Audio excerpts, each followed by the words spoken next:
अस्सलाम वालेकुम। अच्छा भाई, लास्ट क्लास के अंदर हम ES6 पे चल रहे थे और एक काम दिया था यार, ऑन करिएगा, पोर्टफोलियो का। और मैंने बोला था कि एक वीडियो शेयर करूंगा, फिर सर ने वीडियो शेयर नहीं की। सर ने टोपी बना दी कि वीडियो शेयर होती तो हम काम करते। वीडियो शेयर इसलिए नहीं की थी कि हम इसको खुद, क्योंकि मैं घर पे बना के दिखा भी देता तो मैं समझ नहीं आती। फिर हम बोलते सर वो चीज़ ये समझ नहीं आया, ये समझ नहीं आया, तो यहाँ पे बना के दिखाता हूँ कि आपको किस तरह बनाना है। सिंपल एग्जांपल है वो।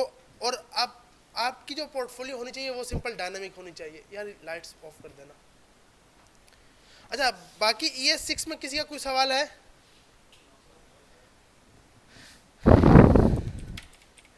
अच्छा देखिए, कोड जो है ना वो मैंने तरतीब वाइज पुश किया हुआ है, क्योंकि हमें लग रहा है कि कोड पुश नहीं है और हम तरतीब वाइज नहीं चल रहे।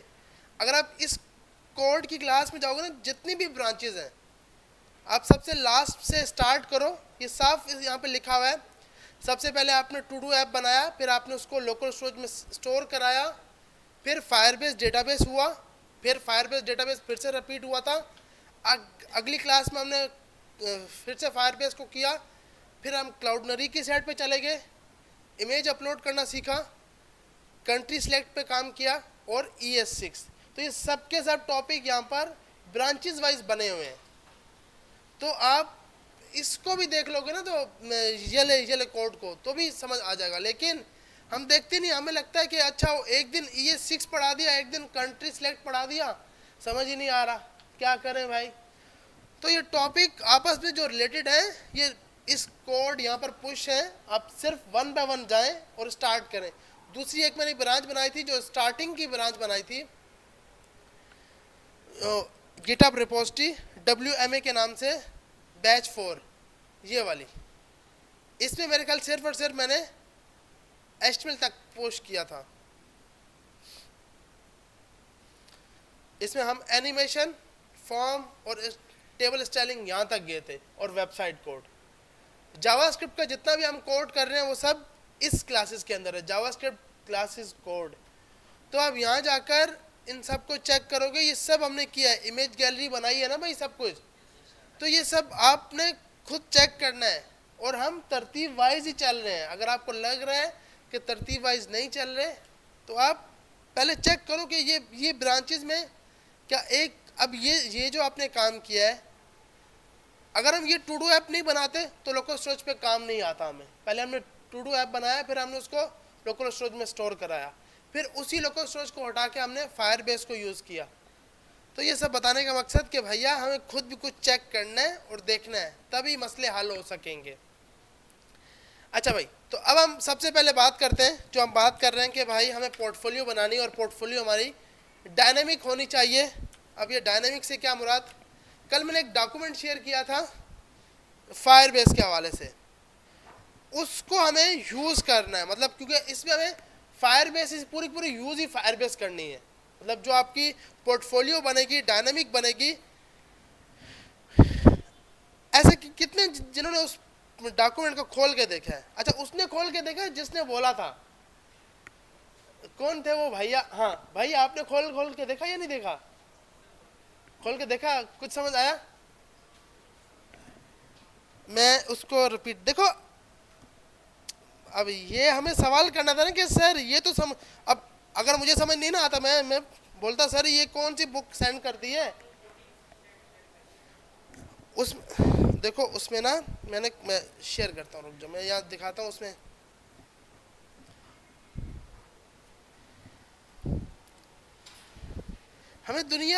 हम दुनिया से पीछे इसलिए रह जाते हैं, हम अपने हक के लिए लड़ना है भाई, तभी कुछ मिलेगा यार। अगर इस फाइल से समझ नहीं आया था तो सवाल करते कि भाई ये क्या शेयर किया है, कौन सी टॉपिक करा दी है। सिंपल क्या है, अब फायरबेस ना कोई लंबी पंचायत तो है नहीं।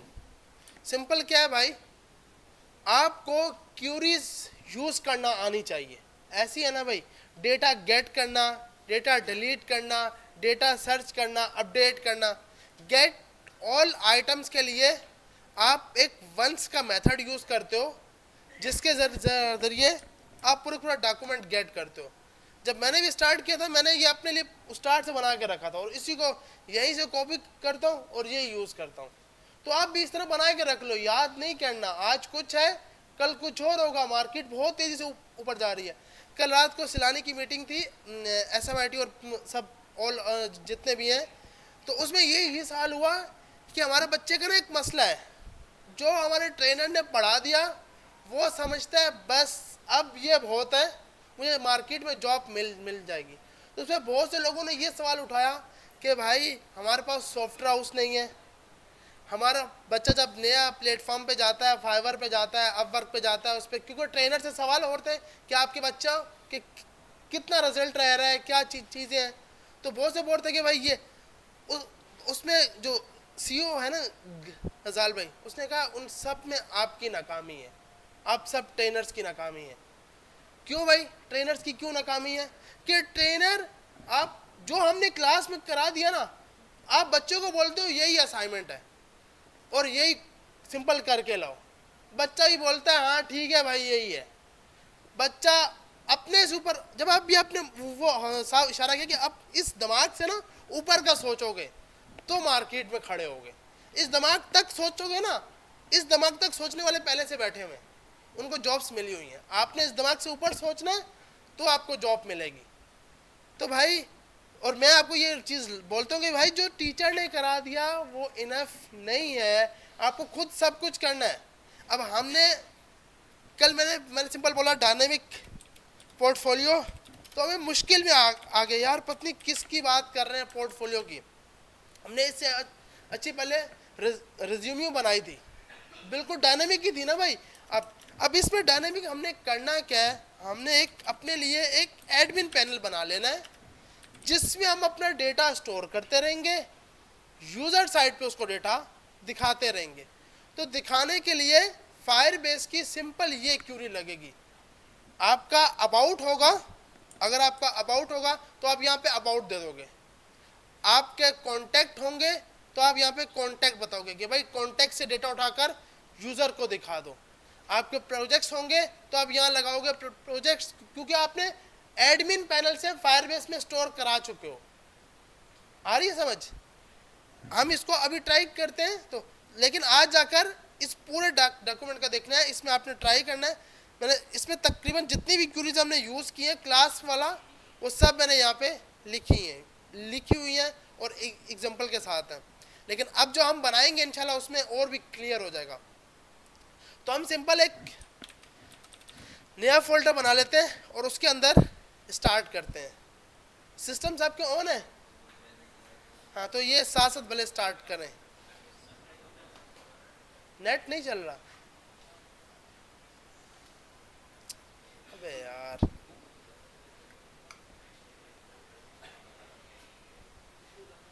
अच्छा इसके ऊपर भी सवाल किसी ने किया कि यूपीएस नहीं चलते और ये नहीं चलते, तो बोला आपके पास व्हाइट बोर्ड है ना, आप उस पर पढ़ाओ। क्योंकि कोई चीज़ कोई बंदा अपने ऊपर लेता नहीं है।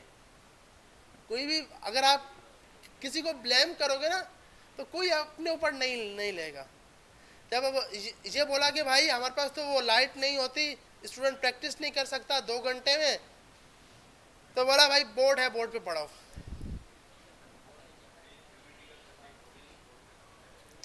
कौन समझाए मेरे भाई? यही तो बोला था कि मैं हमें इस हक, अपने हक के लिए लड़ना है। जी हाँ ऐसे तो अच्छा, ये जो अभी इसमें नेट तो जरूरत, मैं बोलता हूँ यार।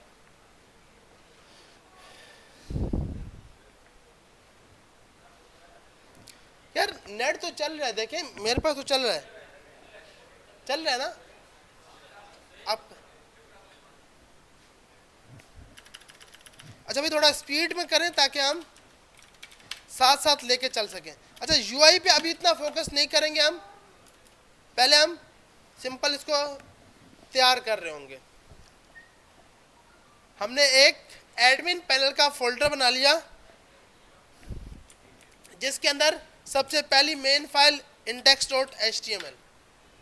अभी हम सिर्फ और सिर्फ एडमिन पैनल का देख रहे हैं। हमने यहाँ जाकर, अच्छा ये कोड में शेयर कर देता हूँ, ये सिंपल एक यूआई है, बस इसको आप यूज कर लोगे। सिंपल है, इतनी बड़ी लाइनों का है भी नहीं कोड, तकरीबन 20 लाइनें भी नहीं है इसकी। ये बस थोड़ा सा कोड है।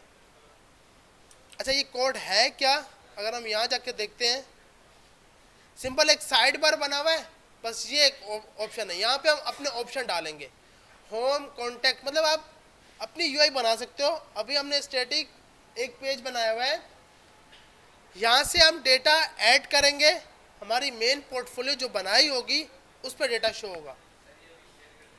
हाँ ये मैंने शेयर कर दी है, एयरफोर्स शेयर पर रख दी है।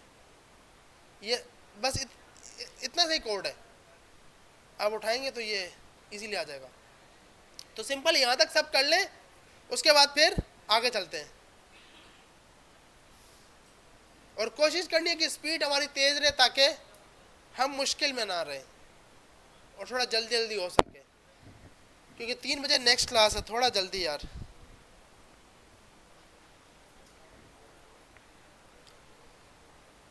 भैया आपस में बातें नहीं करनी, थोड़ा जल्दी यार।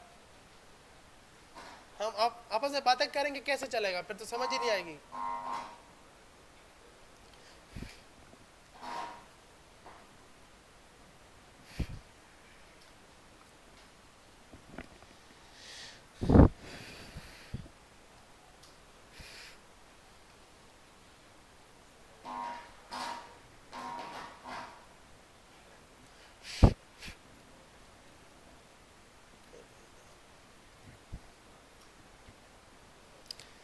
यहाँ तक सबने कर लिया भाई। मैं ये एयरफोर्स शेयर पे रखा है, सिंपल एक फोल्डर बनाए एडमिन पैनल का, उसके अंदर index.html बनाए और ये कोड बस कॉपी पेस्ट करके रख लें, सेट है।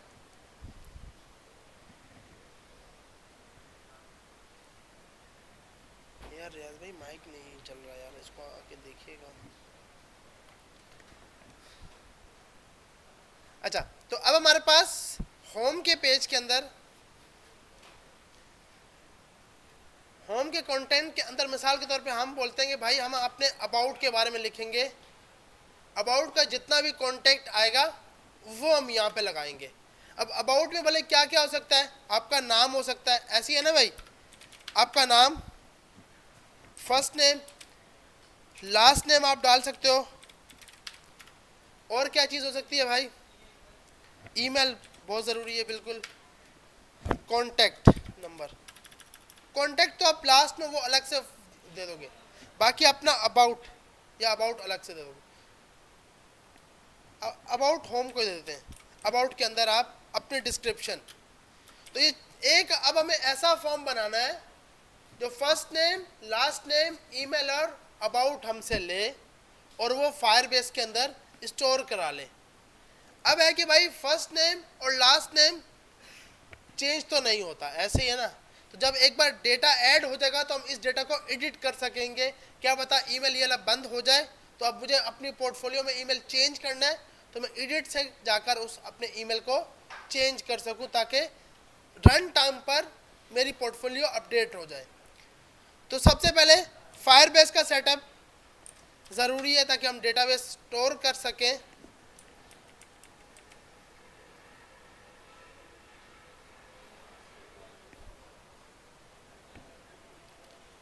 फायरबेस पे अकाउंट तो सबका है ना भाई,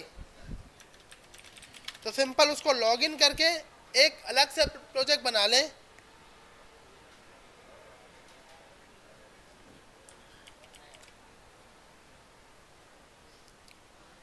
हमें तो बोल रहा है हम लिमिट क्रॉस कर गए, तो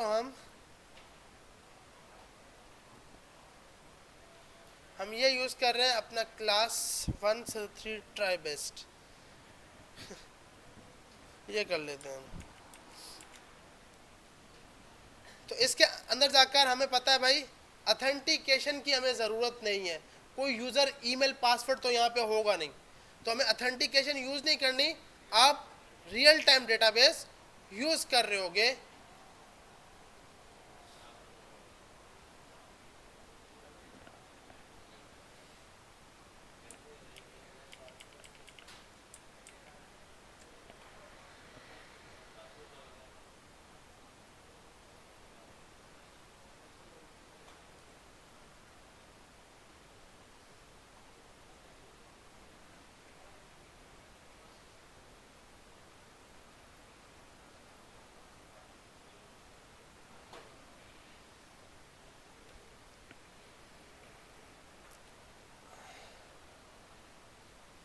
अब हमें पता है कि हमें अपना फायरबेस कैसे लगाना है। यहाँ पे आएंगे हम,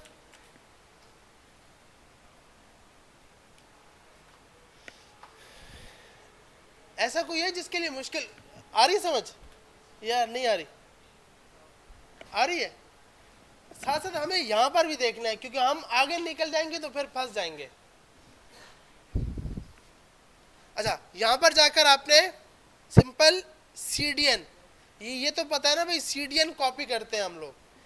यहाँ जाकर आप इस लिंक को कॉपी करते हो,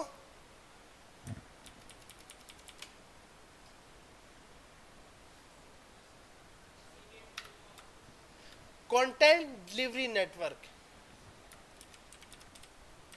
मतलब इसके ऊपर ना पूरे का पूरा डेटा उठाकर रख दिया जाता है। जी जी, हाँ, मतलब बॉडी से ऊपर रखने का, ऊपर सबसे ऊपर नहीं रखना चाहिए, क्योंकि पहले CSS लोड हो जाए, जावास्क्रिप्ट बाद में हो। रख रख सकते हैं, मसला नहीं होता, लेकिन होता है कि भाई बॉडी जहाँ एंड हो रही है उससे ऊपर लगाया जाता है अक्सर।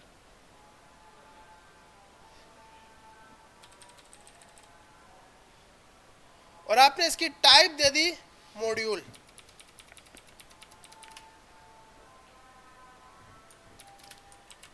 अच्छा, ये अब ना, ये हम जो नया कॉन्सेप्ट है ना उसके साथ लेके चलेंगे। इससे पहले वाला हम V8 का वर्जन लेके चल रहे थे, अब हम V9 वाला वर्जन यूज करेंगे जो अपडेटेड होगा। सही है भाई? इससे पहले वाला जो इंपोर्ट के स्टेटमेंट वगैरह के साथ,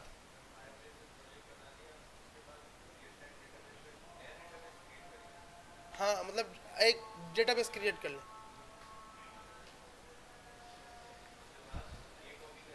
ये बस कॉपी करेंगे और वहां लगा देंगे।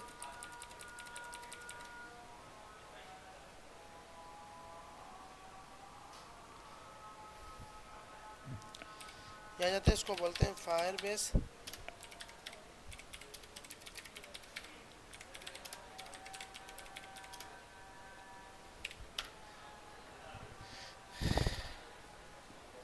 देखिए, हर चीज आपको यहाँ पे मिल मिल जाती है, कोई भी चीज आपको मुश्किल नहीं है।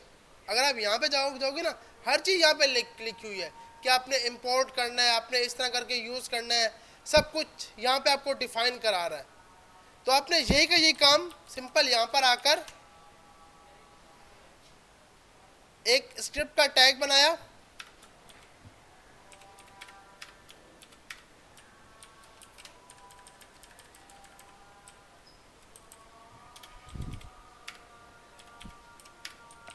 टाइप आपने इसको ही मॉड्यूल दे दिया,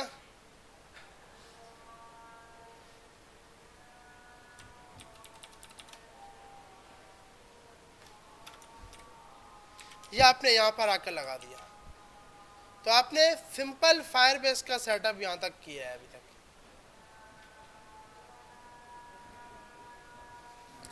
और अगर किसी को सेटअप करने में मुश्किल आए तो भाई सबसे आसान है चैट GPT, इसके साथ सिर्फ दोस्ती कर लो, उसको साफ साफ बोलो जो मसला आए ना। अच्छा, अपने डेवलपर ये बोलते हैं कि चैट GPT यूज़ करना गलत है, ये हमारी हेल्प के लिए आया है, ऐसा नहीं है कि ये हमारी जॉब खा जाएगा। ये वो काम नहीं कर सकता जो हम काम कर सकते हैं। ये पूरी पूरी वेबसाइट तैयार करके अभी नहीं दे सकता, ये हेल्प कर सकता है। तो इससे हेल्प लेना कोई गलत बात नहीं है, तो टेंशन तो लेनी नहीं है। सिंपल इसको बताओ भाई, फायरबेस वर्जन 9 इन HTML सेटअप, ये आपको पूरी की पूरी आउटलाइन बताएगा कि भाई आपको किस तरह करना है। सिर्फ इसके साथ आप सिंपल दोस्ती कर लो बस।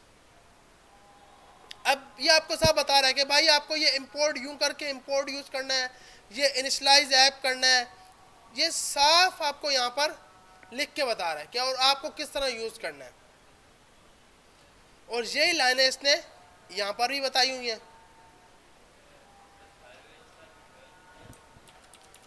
जी, फायरबेस का 11,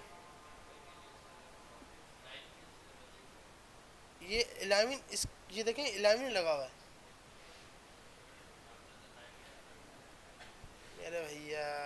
देखें, आप यहाँ आएंगे ना, हमारे पास इस टाइम 2 वर्जन चल रहे हैं, V8 इंजन, V9 इंजन। ये इंजन है, वर्जन अलग है, इंजन अलग है। हम वर्जन की बात कर रहे हैं। जो फायरबेस का अपना वो तो 11 ही है, वो तो हमने यहाँ पे 11 ही लगाया हुआ है।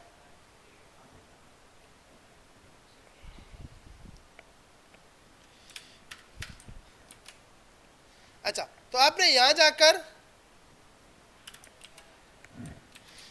इसको इंपोर्ट कर लिया, सबसे पहले इनिशियलाइज ऐप को, और फायरबेस लगा लिया, const app equal to initialise app firebase config, ये पास करा दी। उसके बाद आपको बोल रहा है भाई अगर आपको फायर स्टोर यूज़ करना है, ऑथेंटिकेशन यूज़ करना है, उसके लिए आप ये लगा सकते हो।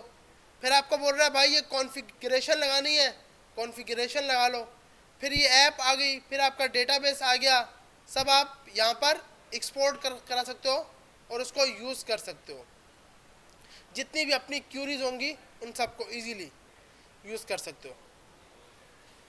अच्छा, अब और आपको बोल रहा है कि भाई अगर आपको मैसेज या स्टोरेज यूज़ करनी है वो आप इजीली यूज़ कर सकते हो। तो यहाँ पर आओ, console, simple console dot log app करो बस, और चेक करो कि रिजल्ट आता है या नहीं आता।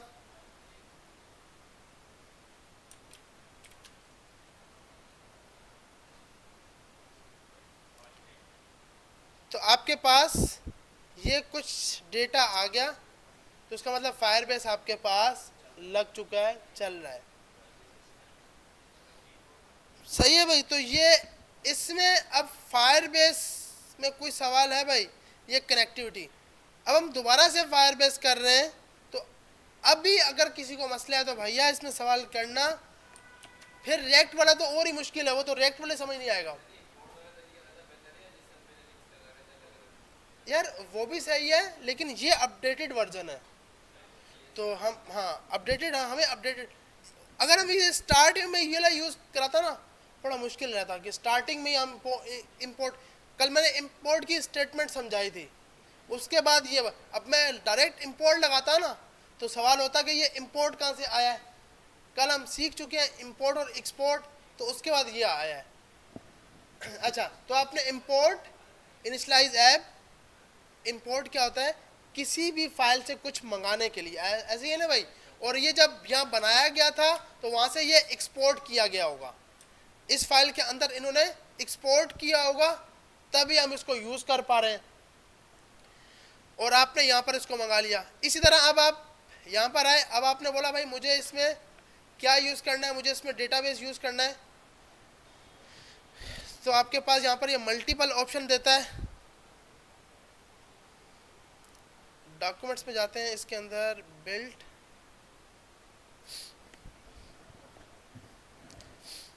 इसमें आएगा रियल टाइम, और रियल टाइम के अंदर आपने बोला वेब।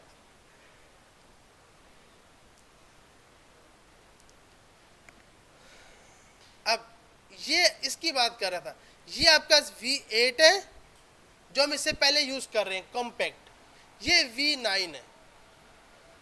जो नेम स्पेस के साथ है वो V8 है, जो मॉड्यूलर है वो V9 है, वर्जन 9। तो आपको बोल रहा है भाई आपको डेटाबेस के लिए पहले गेट इंपोर्ट ये करना पड़ेगा। तो आपने कहा ठीक है भाई ऐसा कर लेते हैं, यहाँ पे जाकर इसको इंपोर्ट कर लेते हैं। ठीक है भाई, हमने फायरबेस को भी इंपोर्ट कर लिया, लेकिन ये रिएक्ट वाले तरीके के ज़रिए हमें तो यूं करके कराना है। तो आपने ये कॉपी किया,